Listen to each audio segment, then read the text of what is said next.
Ate pong paksa ngayong gabi mga kapatid ay tungkol po sa buhay pananampalataya ng Kristiyano. At ito po ay may hahambing natin o bibigyan natin ng pagkukunan natin ng larawan ay ang buhay po ni Jairo. Maaaring kilala niyo si Jairo. Si Jairo po ay isang pinuno ng sinagoga, isa siyang Hudyo at mabait siyang tao, kilala siya, bantog siya, siya ay karespe-respetong tao at si Jairo ay talagang iginagalang hindi lamang ng mga hentil ng panahong yon, kundi lalo na sa mga Hudyo sapagkat siya yung tagapangasiwa, tagapangalaga ng templo ng Panginoon o ang sinagoga. At dahil dito, kilala niya ang Panginoong Hesus.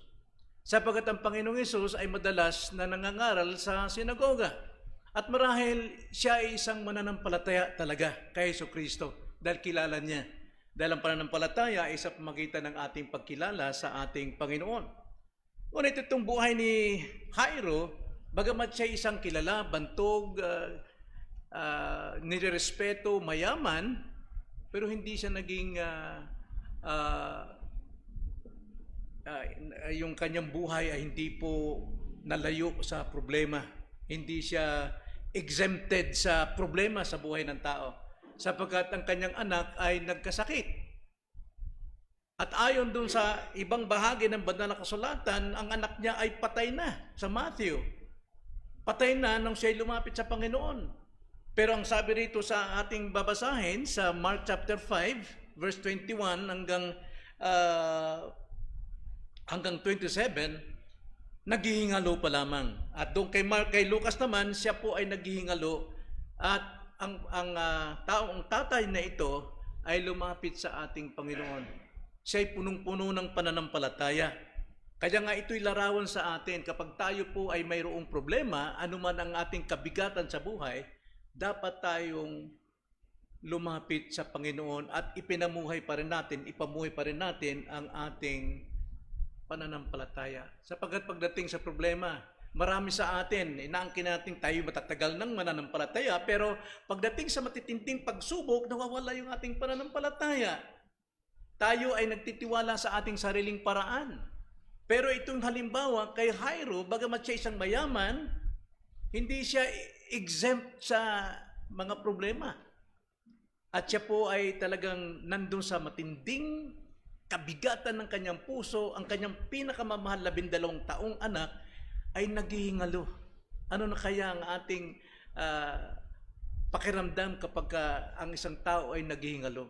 Namasdan namin ni Mama yan, kay nanay, matagal ang kanyang paghihingalo talaga dahil sa kanyang karamdaman. Ngunit hindi ko alam kung anong bakit, marahil may layunin ng Panginoon. At napakasakit ito para sa isang ama. Kaya siya po ay lumapit sa Panginoon at siya'y humiling. Siya'y sumamba, humiling, na siya ay pumunta sa kanyang bahay upang ipatong ni Jesus ang kanyang kamay at siya'y mabubuhay. Punong-puno siya ng panampalataya na kung gagawin ng Panginoong Jesus ang kanyang kahilingan, ay talagang mabubuhay ang kanyang anak. Pero habang daan, tungtuhan na si Jairo na sumamang Panginoon, pero nagkaroon ng problema, hinadlangan siya. Ang Panginoon ay natigil dahil mayroong isang babaeng 12 taon ding dinudugo ng kanyang sarili, nagsasalita, kung aking mahipo lamang laylayan ng damit ng Panginoong Hesus, siya ay gagaling. At nung kanyang itong hipuin, ay gumaling siya, naampat ang dugo.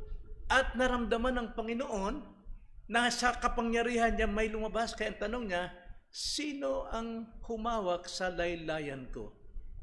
At makikita natin si Jairo sa pangyaring ito, nung matigil, andun yung lahat ng kaba niya, takot niya. May delay. Paano kaya? Darat ng kaya itong patay na ang aking anak? Mabubuhay pa kaya siya kung hindi magmamadali ang Panginoon? Bakit kasi ang Panginoon pumayag pa sa babaeng ito nang sabi, nagdusa at naghirap at namulubi ang babaeng ito. Pulubi na ito. Pinansin pa ng Panginoon ito, samantalang ako, kagalang-galang na tao, dapat akong unahin. Pero tumigil ang Panginoon. At kinausap ang babae, anak, sa iyong pananampalataya, ikaw ay pinagaling. At habang nagsasalita ang Panginoon sa kanya, sa babaeng ito na yung kinatatakutan ni Jairo. Dumating yung mga tao galing sa kanyang bahay at ang sabi, huwag mo na intindihin ng Panginoon, patay na ang iyong anak. Sa tingin natin, masisisi ba natin ang Panginoon? Bakit hindi nangyari yung kanyang kahilingan? Bagamat sa una-una masayang-masaya siya, kasama niya ang Panginoon, pero ngayon, walang silbi ang kanyang panalangin. Namatay ang kanyang anak. Pero ang Panginoon tumingin sa kanya, hindi pinansin ang sinabi ng mga kalalakihan. Ang sabi ng Panginoon, huwag kang matakot, Jairo, manampalataya ka lamang. Huwag kang matakot, manampalataya ka lamang. Ito yung salita ng Panginoon na dapat pumasok sa ating puso pagdating sa panahon ng ating kahilingan ay hindi na ibigay. Mayroong panghigit na layunin ng Panginoon. Kaya dito, pukunan natin ng aral pagdating po, buhay pananampalataya talaga itong ginawa ni Jairo. Tulad natin. Hindi po tayo exempted pagdating sa problem. So, ano nangyari? Anong makukuha nating aral dito? Basahin lang natin ang verse 21 as background. Ganito ang sabi sa 21. Ang sabi po rito, nang si Jesus ay muling tumawid, sakay ng bangka sa kabilang ibayo, nagtipon sa palibot niya ang napakaraming tao at siya'y nasa tabi ng dagat. Now, saan nagmula ang Panginoon?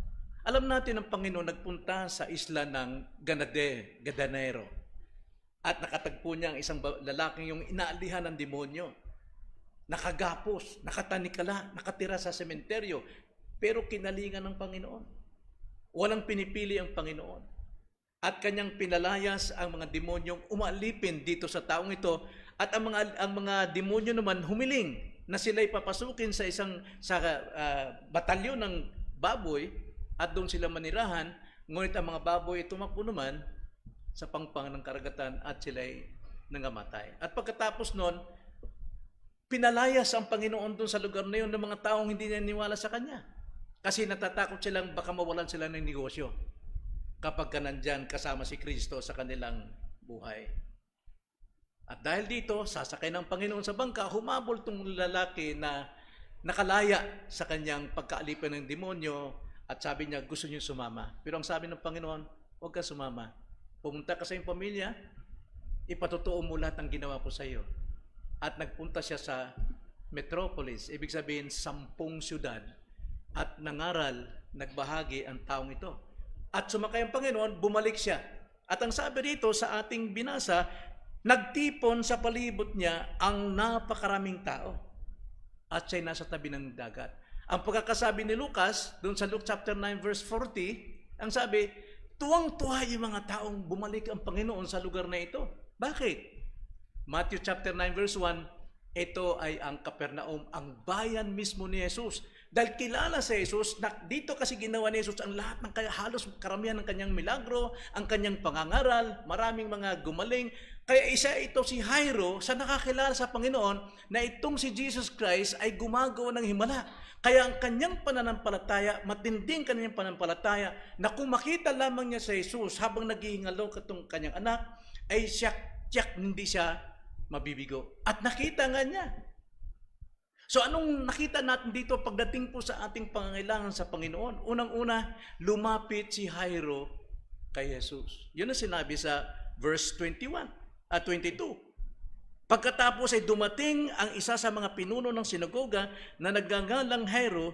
Pagkakita sa kanya, nagpatira pa siya sa kanyang pangalan, verse 23, at nagsumamo sa kanya na sinasabi, ang aking munting anak na babae ay naghihingalo. Pumaroon ka at ipatong mo ang iyong mga kamay sa kanya upang siya'y gumaling at mabuhay.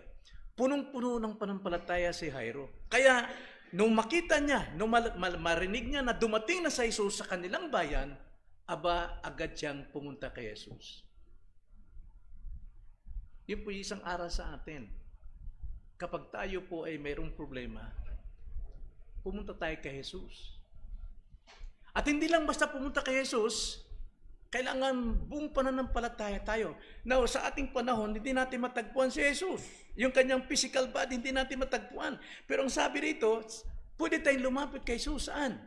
Sa mystical body of Jesus Christ. Ano yung mystical body? Ito yung iglesia. Sapagkat ang iglesia, katawan ni Jesus at siya ang ulo. Kaya kapag tayo dumadalo, pag tayo mayroong pangangailangan, unahin nating makipagtagpo kay Jesus sa pamagitan ng pagtitipon sa kanyang iglesia. Sapagkat dito, ang sabi sa 1 Corinthians 3:16, nananahan siya sapagkat ito ang templo ng Panginoon. At anumang hilingin natin sa Kanya, tiyak tayo, kasama natin, tayo mismong saksi, buong iglesia. Maaari tayo mag-pray sa ating sarili. Okay, ang Diyos ay biyaya. Pero bilang iglesia, sinumpaan natin, kapag mayroon tayong problema, dapat lahat nakakadama kung ano yung problema. Anumang sakit sa kalingkingan, dapat nadadama ng buong katawan para lahat ng buong katawan ay magsusumamo sa Panginoon. Kaya nga, ang sabi sa verse 23, at siya'y nagsumamo. Lumapit siya, para saan? Sumamba. Yung pag-ikaisa natin dito, pagsamba ito prayer meeting, pagsamba natin ito. At ikalawa, dito natin ngayon, itaas yung ating mga panalangin. Mga panalangin. Kaya napakalaga po ang prayer meeting. Minsan na sinasaliri natin ang ating problema, hindi nadadama ng bawat kapatiran. Ito lang pangyayari sa Leyte, kay Belen.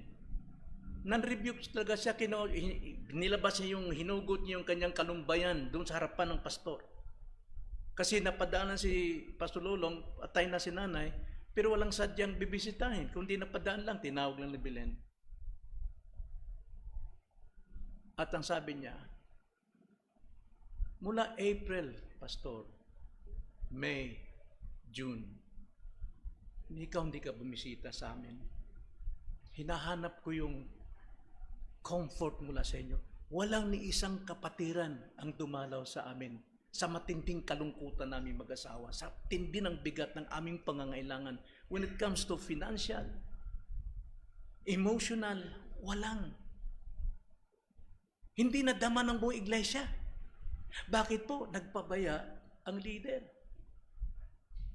Ngayon, pagka ang leader po ay nagpabaya, walang pakialam ang mga kapatiran din. Kaya noong nagpapaliwanag si Belen, nagdatingan yung ibang kapatiran, wala silang kaimik-imik. Talagang sapul sila. Sapagkat hindi na na may mabigat pang kapatid na nagdurusa dahil naghihingalo yung kanyang ina sa matagal na mahabang panahon. Ngayon, kung tayo po'y umaaten at nakakarinig tayo ng message, lahat tayo nakakadama kung anong problema ng isang kapatid nating ito. Ngayon, pwede nating madama dahil mayroong Facebook. Pero dapat sa iglesia, dapat nandun tayo kay Jesus sa katawan.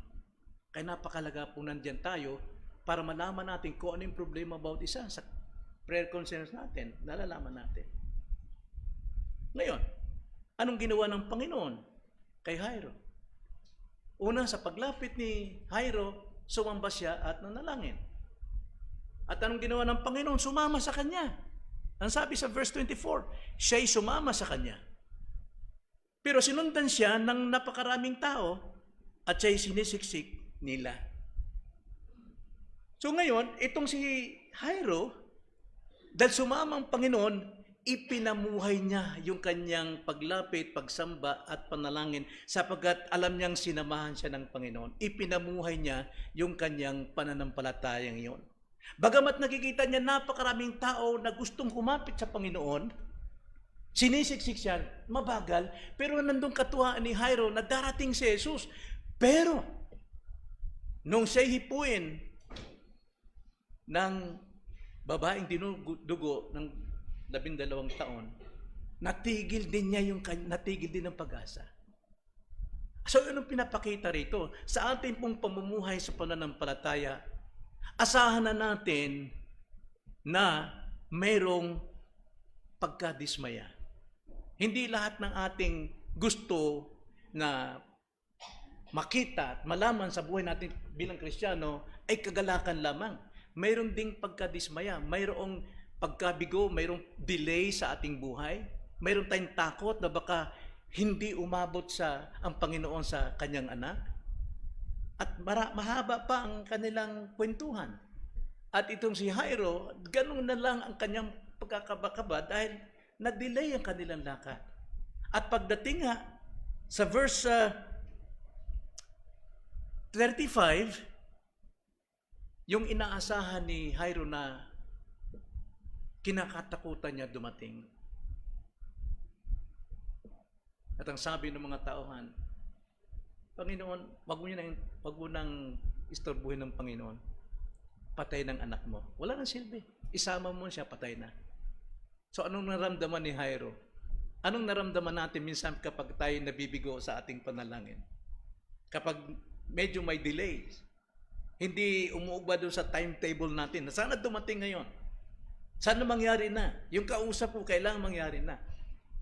May mga Jairo dyan sa ating katabi na nagdurusa ang kanyang puso. Nalulungkot siya. So anong dapat nating sabihin?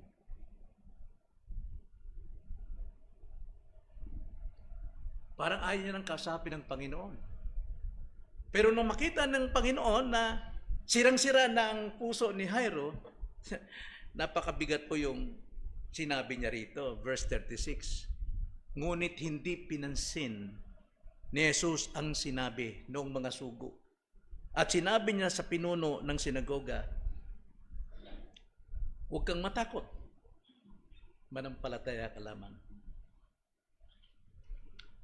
Dalawa po, pagkadating sa atin na may kabiguan pa rin tayo, dalawang bagay ang dapat natin gawin kung anong ginawa ni Jesus kay Jairo. Unang-una, pakinggan natin ang tinig ni Jesus. Ang sabi ni Jesus, ngunit hindi niya pinansin ang mga sabing yun. At sinabi niya, nagsasalita si Jesus kay Jairo, at sinabi niya sa pinuno ng sinagoga, huwag kang matakot. Ipinapakita rin sa atin sa buhay ni Jairo, ganon din buhay natin. Minsan kapag tayo bigong-bigo na, wala na tayong pag-asa, hindi na tayo nakikinig kay Jesus eh. Hindi na tayo nakikinig sa salita ni Jesus. Samantalang yun ang ating problema dahil ang salita ni Jesus ay Espiritu at ang Espiritu nagbibigay buhay sa atin. Yan ang buhay mananampalataya eh. Kailan makinig tayo ng salita ni Jesus. At ikalawa, ang sabi ng Panginoon, manampalataya ka lamang. Pakinggan natin kung anong sinasabi ng Jesus, anong message dumating sa atin, gano'ng kabigat man ang problema natin. Still listen to His Word. And isabuhay mo ang iyong napakinggang salita. Huwag kang matakot. Ikaw ba yung natatakot ngayon? Huwag kang matakot. Anong dapat mong gawin? Manampalataya ka lamang. Manampalataya ka lamang. At alam natin ang ending. Dahil buhay pananampalataya ay dapat manampalataya tayo anumang sandali. Tayo manalangin. Panginoon, maraming salamat po sa mga salita ninyo na inilarawan ninyo sa buhay po ni Jairo kung paano kayo kumakalinga sa mga taong may pananampalataya sa inyo.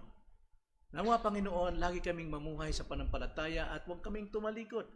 Unahin namin Panginoon na pakinggan ang iyong salita upang madama namin ang iyo pong pangako na huwag kaming matakot at magpatuloy lamang kami sa pananampalataya sapagkat mas higit po ang iyo pong nais. So nakita namin dito Panginoon, unang-una sa mga delays po, nakita namin na wala kayong tinatanging tao. Mayaman man, makapangyarihan man, ay dinidinig ninyo. Gayon din ang pinakaaba na wala ng pag-asa, dinidinig ninyo. Maging mga inaalihan ng demonyo, may mga problema, nasa drug addiction. Ngunit kung mayroong namamagitan at nananalangin, dinidinig niyo, Panginoon. Kaya wala po kaming dapat ikatakot, kundi ang sumampalataya lamang sa inyo. Ito aming dalangin sa pangalan ng Panginoong Hesus.